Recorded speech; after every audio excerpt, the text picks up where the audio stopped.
राम राम भावांनो, आज आलेले दम धर रे लय बाबू येऊन तुला आठवणी आली मलाही माहिती आहे. शांत बर ना, एक तर व्हिडिओ काढू दे ना, पेंडविन सारखं तोंड. राम राम भावांनो, आज आलेलं रानात बैल सोडलेले चारण्यासाठी. ते आपला भाऊ तिथं उभा आहे, दुसरा बळद धरून.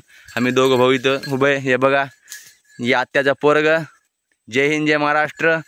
भावांनो, आज तिघं भाऊ आलेले रानात मस्त बैल चारण्यासाठी. अरे दे दे दे दे दे बैलाने ऊस तोडलं रे. जाऊ द्या, नुकसान झालं माझं 12 रुपयाचं.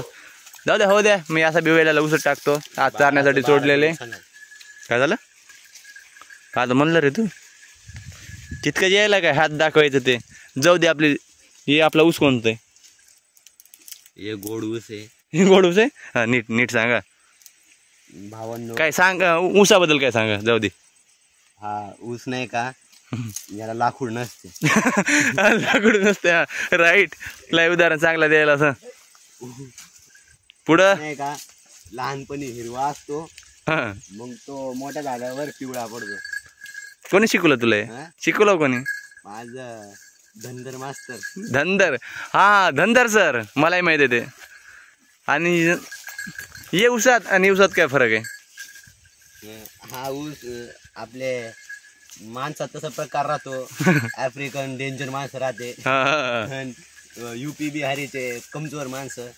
तसंच युपी बिहारीचे कमजोर माणसं राहतात. यो युपीचा माल आहे, ते महाराष्ट्र मराठवाडा आफ्रिकन माल. याच्यात पावर आहे, याच्यात पावर नाही. राहू दे, बैल चारू. ते आपलं सोन्या, ते आपलं भाऊ गेलेलं आहे पुढं. ते कोणाला बोलायला काय माहीत नाही. आम्हाला दोघं भाऊ मस्त व्हिडिओ काढायलो. जाऊ द्या भावांनो, तुम्ही लाईक आणि सबस्क्राईब करा. आता घरी जायचा टाईम झालेला आहे. तुम्हाला ऊसाची जात आम्ही सांगितलेले आहे. आफ्रिकन काय कोणचा अजून? आफ्रिकन बिहारी माल. जाऊ द्या, तुम्हाला व्हिडिओ पसंत आला तर लाईक आणि सबस्क्राईब करून जा.